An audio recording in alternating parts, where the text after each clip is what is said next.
षोडशोपचार पूजनम। 16 प्रकार के उपचार से हम भगवान को पूजन करते हैं। पंचोपचार से भी पूजन किया जाता है। जल से तीर्थ नहीं बनता, जल से तीर्थ बनता है नहीं बनता।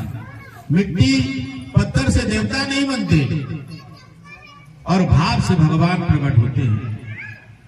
न देवा विद्यते काष्ठे पाषाणे न च मृण्मये भावो ही विद्यते देवा तस्मात् भावो ही कारणम्।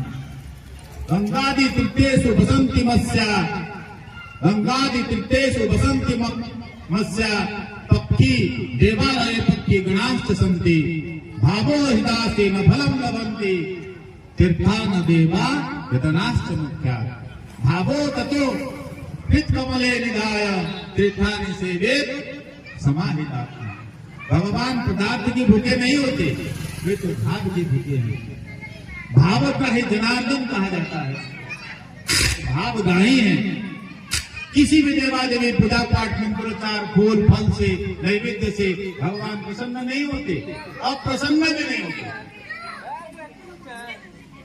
तो ऐसे प्रसन्न होते भगवान, प्रसन्न ऐसे होते हैं शिष्ट आचरण, शिष्ट कर्म, सत्चिंतन, सदव्यवहार, सद्भावना से हम किसी भी देवा देवी को हम प्रसन्न कर सकते हैं। भगवान को प्रार्थना करें, भावना करें, हे प्रभु जल के रूप में हमारे श्रद्धा, गंधाक्षत के रूप में हमारे पुण्य कर्म, अतुट निष्ठा, और धूप दीप के रूप में हमारा प्रतिभा, हमारा योग्यता, और नैवेद्य के रूप में हमारा जो साधन संपत्ति है उसको हम स्वीकार करें। यही वास्तविक देव पूजन है। इसीलिए कहते हैं सावित्री केवल सत्यवान को वर्ण करता है। नैवेद्य रोली चावल से, ध्यान से सुनिए, नैवेद्य रोली चावल से प्रभु को जो भी बहलाने की कोशिश करते हैं, मन में श्रद्धा विश्वास नहीं, वह भोगी ही कहलाते हैं। भगवान भाव के भूखे हैं। जब भक्त समर्पण करता है तब कृष्ण कन्हैया बन करके वे भक्तों को दुख को हरते हैं। आते हैं नंगे पैर दौड़, द्रौपदी को चीर बढ़ाते हैं, 3 मुट्ठी चावल देकर 3 लोग दे जाते हैं। पर पीड़ा से छल के अश्रु, पर पीड़ा से छल के अश्रु, वे अश्रु ही गंगा जल है।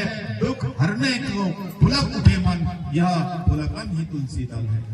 लक्ष्यहीन को लक्ष्य दिखाने, प्रज्ञा का संदेश सुनाने, जिस पथ पर चल पड़े बुद्धजन, वह प्रचलन ही देव पूजन है।